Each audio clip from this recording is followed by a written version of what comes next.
tiga, belajar bersama. 1, 2, 3, ibu sehat semua.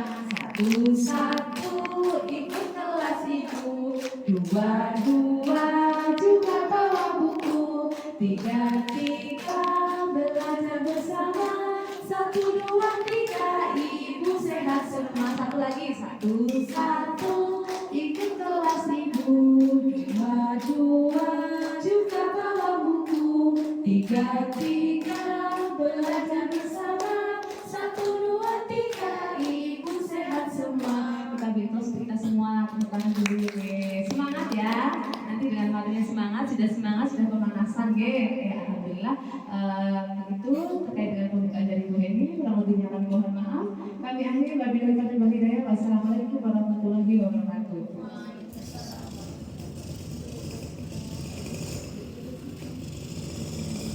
Untuk yang selanjutnya adalah materi yang akan disampaikan oleh Dr. Ida.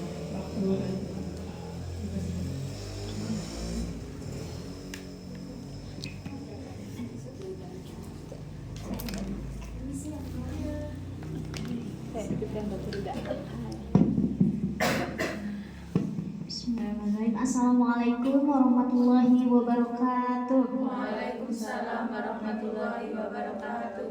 Apa kabarnya ibu-ibu semuanya? Baik, alhamdulillah ya. Semangat untuk kelas ibu hamil hari ini.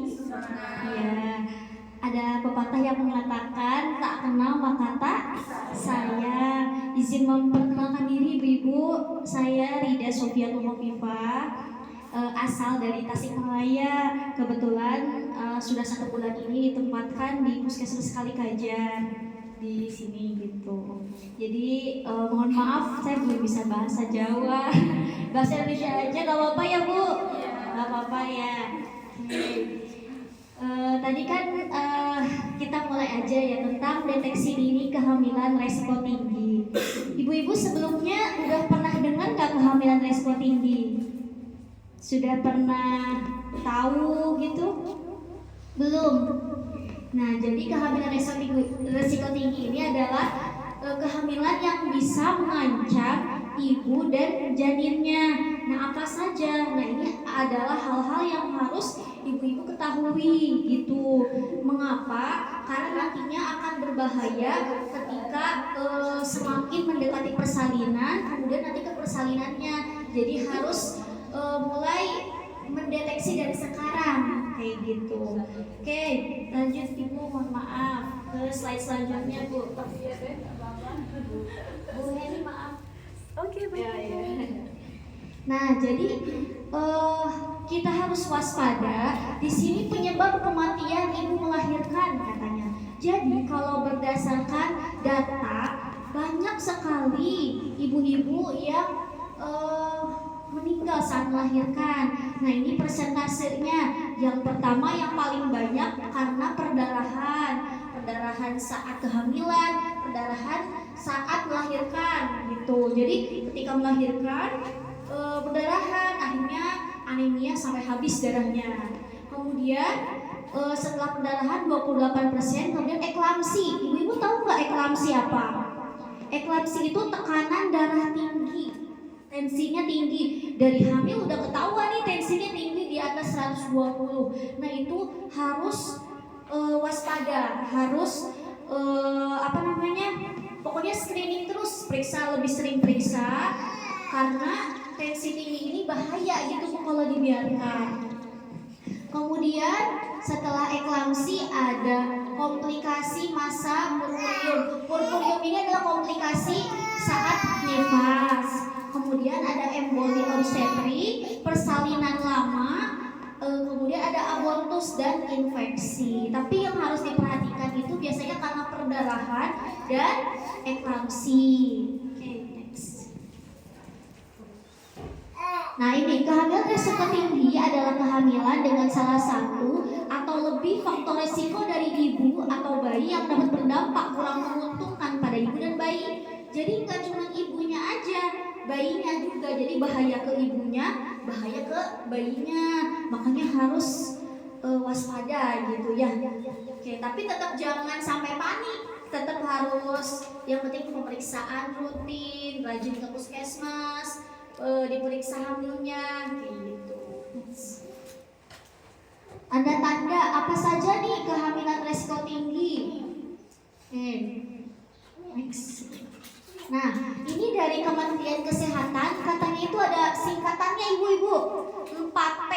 4T apa aja? Yang pertama terlalu muda, ibu-ibu. Terlalu muda. Kemudian ada terlalu tua. Terlalu muda di bawah usia 16 tahun. Atau sekarang itu yang disebut terlalu muda di bawah 20 tahun sudah disebut muda. Terus ada terlalu tua di atas usia 35 tahun. Kemudian terlalu dekat jarak kehamilan, kurang dari 2 tahun. Kemudian terlalu banyak anak, lebih dari 4 anak. Nah, kenapa sih terlalu tua di atas usia 35 tahun termasuk faktor resiko? Nah, jadi ibu-ibu, semakin usianya makin tua gitu, sel telur di dalam tubuh itu kan semakin berkurang. Kualitasnya juga semakin menurun kemungkinannya. Resiko kelainan genetik pada janin lebih besar. Nah, jadi resiko kelainan kromosom, ibu suka lihat gak anak-anak yang ada gangguan genetik kayak gitu? Nah, biasanya salah satunya itu karena faktor ibu yang terlalu tua. Nah, itu salah satunya. Tapi tidak selalu ya Bu ya, tapi ada kemungkinan semakin besar persentasenya. Terus yang selanjutnya, kenapa terlalu tua berisiko? Terlalu tua ini pembuluh darah di dalam tubuh ini kan semakin menurun juga ya Bu. Semakin kaku, semakin sempit, maka resiko tekanan darah tinggi makin meningkat. Resiko penyakit kayak diabetes makin banyak gitu. Jadi kasihan ibu ke anaknya, ke ibu dan ke janinnya. Itu salah satunya. Kemudian terlalu muda Bu. Kenapa terlalu muda? Tidak disarankan. Dikarenakan biasanya kalau terlalu muda, rongga rahim dan rongga panggul ini belum siap sepenuhnya untuk bereproduksi. Jadi kalau dipaksakan bisa sih Bu, tapi resikonya resiko prematur, resiko bayi berat badan lahir rendah, kemudian faktor sosial, kesiapan ibunya juga. Kalau terlalu muda kan biasanya belum stabil ya Bu ya mentalnya. Nah itu. Kemudian terlalu dekat jarak kehamilan. Nah ini juga resiko ibu. Anak kakaknya baru 1 tahun, ibunya udah hamil lagi. Nanti kasihan berhubungan ke gizi anaknya. Bu sering dengar gak stunting? Nah jadi kan itu optimalisasi kebutuhan 1000 tahun pertama kehidupan. 1000 tahun itu 1000 bulan 1000 hari. 1000 hari, astagfirullah, maaf ibu, 1000 hari pertama kehidupan HPK. 1000 hari, 1000 HPK itu dari mana ibu? Dari kehamilan 360 hari ditambah 720 hari. 720 hari itu 2 tahun pertama kehidupannya. Nah itu harus benar-benar dimaksimalkan. Nah kalau adanya keburu ada kan nanti kurang maksimal kayak gitu. Belum kan 2 tahun kan masih menyusui. Biasanya kalau masih menyusui nanti resiko kontraksi rahim. Jadi kan ini menyusui, ini nantinya akan mempengaruhi ke rahimnya juga. Biasanya nanti kenceng-kenceng kayak gitu. Terus terlalu banyak anak juga ibu, lebih dari 4 anak ini juga resiko, termasuk kehamilan resiko tinggi. Oke, next ibu. Oke, kedua, tadi yang pertama itu PATE ya singkatannya ya Bu. Tadi apa aja PATE Bu? Terlalu muda, terlalu tua, terlalu dekat, ya, terlalu banyak anak. Nah itu ya Bu ya yang harus betul-betul diperhatikan gitu. Jadi kalau ada anggota keluarga yang memang mau hamil lagi ya disaling memberitahu gitu ya Bu ya, takutnya resiko kehamilan. Yang kedua, pernah mengalami keguguran. Jadi makanya dokter suka nanya Bu, ada riwayat keguguran. Nah itu untuk mencari tahu, berarti ada resiko sebelumnya yang harus dicari tahu. Kegugurannya karena apa gitu. Berarti di kehamilan selanjutnya harus lebih hati-hati kayak gitu. Yang ketiga, riwayat melahirkan dengan operasi atau SC. Nah ini juga harus hati-hati ibu-ibu. Kenapa? SC ini kan dioperasi, jalan lahir lewat perut ya Bu ya, dibuka. Nah artinya ada bekas robekan di dinding rahimnya, sehingga kehamilan selanjutnya ini harus hati-hati. Kenapa? Semakin tipis rahimnya, resiko ari-arinya menempelnya tidak pas posisinya, atau posisi ari-arinya terlalu melekat ke rahimnya. Nah itu kalau terlalu nempel, terlalu kuat, nanti lahirannya nanti ngeluarin ari-arinya tuh sulit, resiko perdarahan juga gitu. Makanya yang SC juga harus dijarakin biasanya Bu, 2-3 tahun gitu. Dijarakin biasanya konsul ke ibu bidan, konsul ke dokter. Saya SC Bu gitu, dari tahun sekian boleh hamil lagi. Nah kalau sudah diperbolehkan boleh, baiknya dikonsultasikan dulu. Next Bu. Kemudian yang keempat, riwayat melahirkan dengan tindakan. Tindakan itu menggunakan alat bantu ya Bu. Jadi nanti kalau misal ditanya ke ibu bidannya, saya lahiran normal atau pakai alat, susah. Artinya kalau menggunakan alat itu melahirinnya susah Ibu. Jadi ada yang pakai disedot ya Bu ya, di vakum. Ada yang pakai forceps, jadi ditarik gitu kepalanya. Ada yang manual placenta. Manual placenta itu jadi ari-arinya masuk ke kodok gitu ya Bu. Jadi manual, diambil langsung ke, biasanya kan namanya lahir keluar sendiri. Tapi kalau memang ada sesuatu masalah sama ibu bidannya suka ini masuk, nah itu namanya manual placenta kayak gitu. Yang kelima ibu pernah atau sedang menderita anemia. Anemia apa Bu? Kurang darah. Terus TBC, malaria, DM, diabetes mellitus, dan penyakit menular seksual. Nah ini juga harus diperhatikan ibu-ibu, jangan dianggap sepele. Makanya sering kan Ibu kalau pemeriksaan ke puskesmas cek darah, ibu-ibu harus tanya, Bu bidan, HB saya berapa? HB hemoglobin. HB ini fungsinya untuk mengetahui saya anemia atau enggak. Anemia ini kan normalnya itu di atas 11 Ibu, 11 pokoknya. Nah kalau kurang dari 11 itu berarti resiko anemia. Nah kenapa nggak boleh anemia? Karena anemia ini nanti resiko perdarahan saat melahirkan. Jadi bahaya ibu-ibu ya. Makanya tablet tambah darah, vitaminnya harus terus dikonsumsi setiap hari kayak gitu. Terus anemia ya Bu, ini kan nomor yang pertama ya, karena harus poin yang utama banget gitu ya, anemia, hati-hati gitu. Makanya HB-nya dipastikan di atas 11. Kalau terus makanan yang mengandung zat besi untuk naikin HB kayak daging merah Bu Ibu, daging merah, sayuran yang hijau-hijau boleh. TBC ini infeksi paru ya Bu, flek paru. Terus malaria, jarang ya kalau di sini malaria, diabetes yang gula. Ibu-ibu tahu kan penyakit diabetes gula? Kenapa ibu yang punya diabetes resiko? Nah nanti anaknya yang pertama besar beratnya itu kenapa? Karena di perutnya itu, di rahimnya kecanduan gula dari ibunya yang tinggi. Jadi ketika dilahirkan plasentanya diputus, anaknya drop gulanya ibu. Nah itu bisa resiko bahaya sampai ya kalau parah-parahnya sampai meninggal gitu. Makanya ibu hamil yang punya gula darah tinggi itu harus hati-hati juga gitu.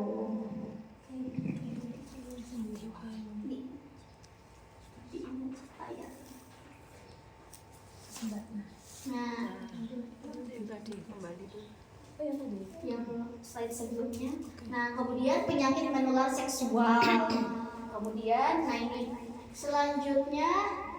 Nah, ini penyakit-penyakit ini dapat diketahui dengan keluhan pemeriksaan fisik laboratorium. Ini harus rajin-rajin ke pelayanan kesehatan ibu-ibu. Jadi biar tahu, Dok atau Bu bidan, saya ada gangguan enggak, saya anemia enggak, saya sakit enggak gitu. Jadi biar lebih hati-hati gitu, lebih tahu lebih dulu gitu. Makanya ibu langsung memperbaiki pola hidup sehatnya kayak gitu. Jangan sampai udah kejadian ibu-ibu, kalau udah mendekati kelahiran, biasanya itu sudah terlambat gitu. Next. Ibu hamil dengan muka dan tungkai bengkak. Nah, ibu-ibu ada yang pernah enggak? Enggak ya? Ya, mudah-mudahan sehat terus. Jadi muka dan tungkai bengkak ini biasanya terjadi pada ibu-ibu yang preeklamsi, yang tekanan darah tinggi gitu. Kenapa bisa terjadi preeklamsi? Preeklamsi itu gangguan di ari-arinya ibu-ibu. Gangguan di ari-arinya, jadi nyempit. Ari-arinya itu menyempit.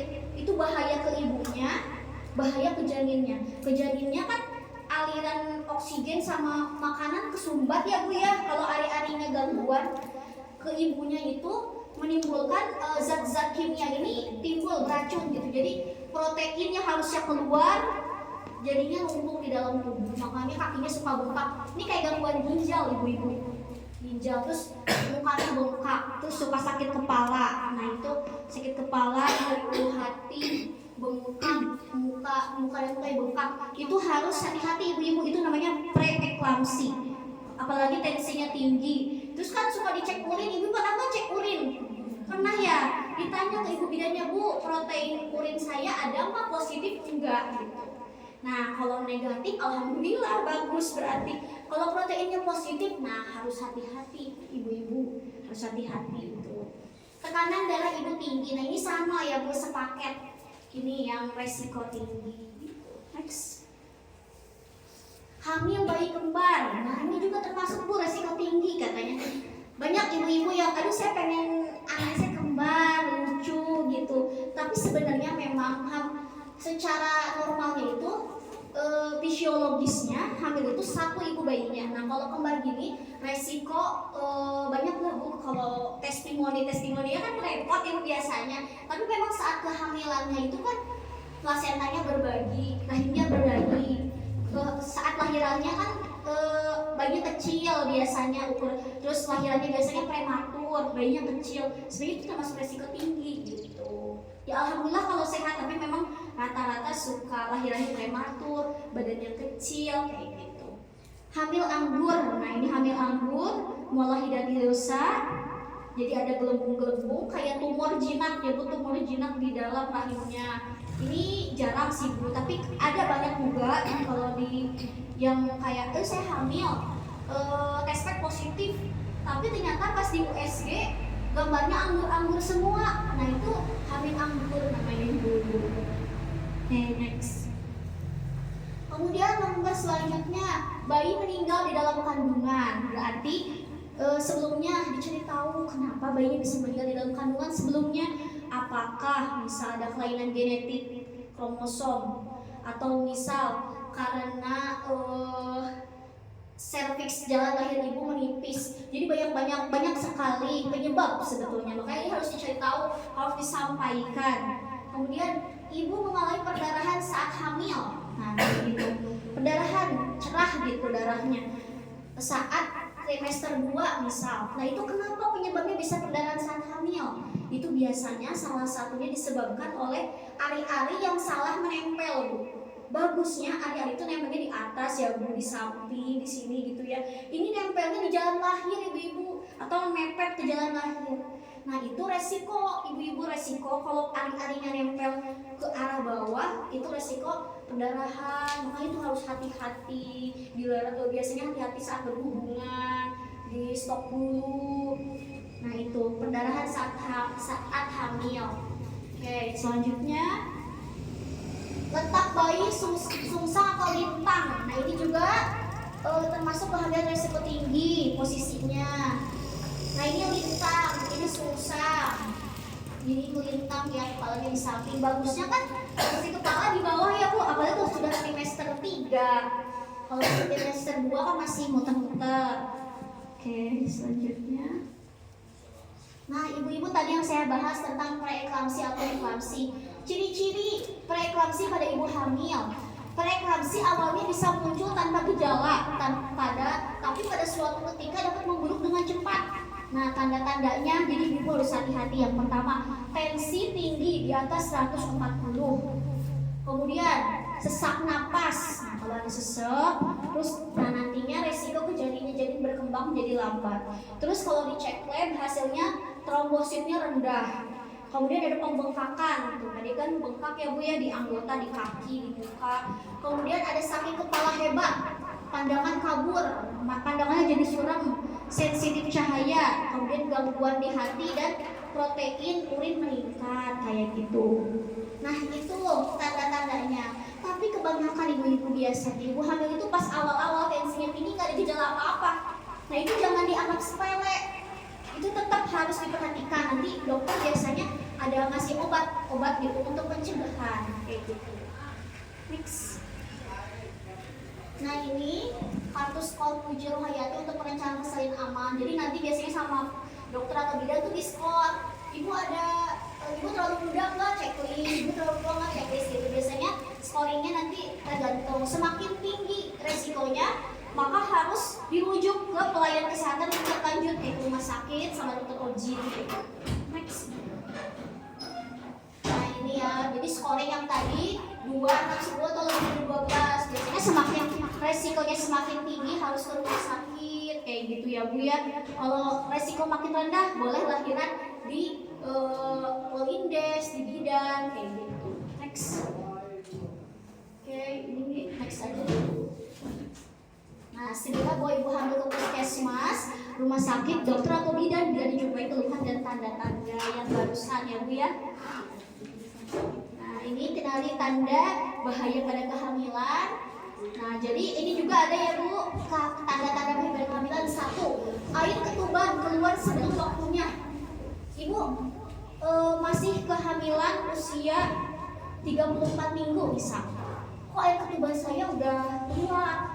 Ini harus cepat-cepat ke pelayanan kesehatan. Ini namanya ketuban pecah dini, ibu-ibu. Nah ini juga resiko. Muntah terus dan tak mau makan. Nah ini biasanya sering Bu ke ibu-ibu yang TM1, trimester 1 muntah ya Bu ya. Banyak keluar lemes banget. Nah itu juga harus takutnya dehidrasi. Kalau dehidrasi kan bahaya, lemas, kurang nanti gangguan elektrolit. Demam tinggi ibu-ibu. Nah demam tinggi, kenapa ibu hamil nggak boleh demam terlalu lama? Karena resiko denyut jantung janinnya meningkat kayak gitu, DJJ.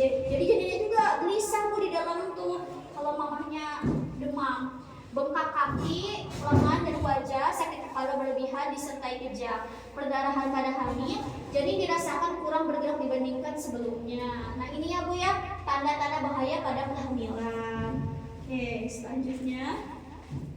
Oke Ibu, sudah selesai, alhamdulillah. Bagaimana Ibu sampai sini sudah bisa dipahami? Jelas? Oke, ada yang mau ditanyakan nggak? Mungkin ada keluhan atau gejala yang dirasakan ibu-ibu gitu di rumah, atau selama ini sehat-sehat aja, alhamdulillah. Alhamdulillah ya. Oke. Silakan ibu-ibu, ada yang mau ditanyakan atau mungkin topik lain boleh. Ditanyakan yang mau ada Aida, boleh Mbak Ida. Boleh. Tensinya berapa? Kemarin 200 lebih. 200 dari sebelum hamil. Oh. Hipertensi dari sebelum hamil. Iya. Dari sebelum nikah. Iya. Terus minum obat darah tinggi. Minum Dikasih. Iya. Sekarang umurnya berapa nih? 2 bulan. 2 bulan. Iya. Tetap tapi kontrol terakhir kapan? Di ini sih saya belum ke rumah sakit Ke lagi. ibu bidan ini. Iya, waktu posyandu tanggal 20. Oh iya. Iya nanti ke ibu bidan ini dipantau terus tensinya. Apalagi 200 ya, tinggi banget. Akhirnya beneran naik 200. Waktu di rumah sakit mah ada 160. Dari sebelum nikah. Dari sebelum nikah. Ibu usia berapa? Saya 24. Orang tua ada darah tinggi. 5 aja. Minum obat darah tinggi sekarang. Iya, minum Apa? terus dari itu. Dulu sebelum hamil ada 6 macam sih, sekarang cuma 2 macam. Ada dopamin sama apa itu Dopamin. Ya yang sehari 3 kali itu kan dopaminnya, terus satu lagi saya lupa. Iya, iya. Cuma 1 pil itu nih yang bagi jadi Tapi ada gejala nggak keluhan? pusing doang sih kan. Nah itu hanya anak beberapa. Ya itu dipantau terus aja ya tensinya, terus kalau ada keluhan gejala cepat-cepat ke pelayanan kesehatan, UGD atau apa ya, dipantau terus. Itu termasuk resiko juga sih. Iya, hati-hati ya itu. Oke. Siap. Oke, ada lagi nggak? Ada yang mau ditanyakan yang kurang jelas barangkali? Mbak Mona. Ayo Mbak Mona. Tuh baru persiapan kemarin kabinnya. IP-nya rendah. HB-nya rendah. Berapa itu? 10,7. Ini ya naikin sedikit lagi normal. Ini aja TTD-nya terus diminum. Tablet tambah darahnya. Ya, tablet tambah darahnya terus diminum. Terus makanan. Jadi makanan lebih banyak yang mengandung zat besi. Daging, terus protein itu lebih banyak banget. Nanti juga naik pelan-pelan ya. Ya, itu aja sih setiap hari diminum kan ya. 10,7 masih batas normal tapi tipis. Usia kehamilan berapa minggu? 37. Oh ya. Oke, sudah jelas. Ada lagi yang mau ditanyakan?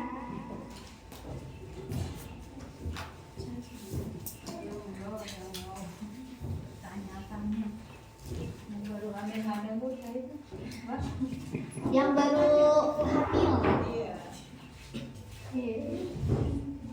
Kebetulan saya juga sama ibu-ibu. Jadi dari ibu mil ke bu mil juga. Iya, jadi saya juga sama-sama belajar. Sama-sama belajar juga gitu.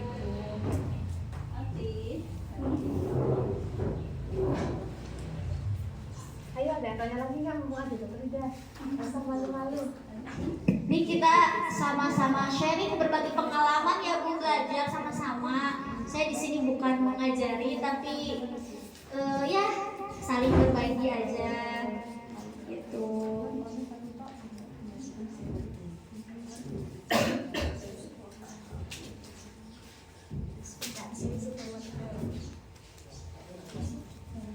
Oke, monggo Bu Bidan. Sudah selesai kayaknya. Ada yang mau ditanyakan lagi, Bu-ibu? Udah jelas. Kalau udah jelas, saya cukupkan sekian ya Ibu-ibu. Terima kasih. Cuci tangan sampai bersih cukup sekian dan terima kasih. Wassalamualaikum warahmatullahi wabarakatuh. Saya kembalikan ke Ibu Bidan Heni. Monggo.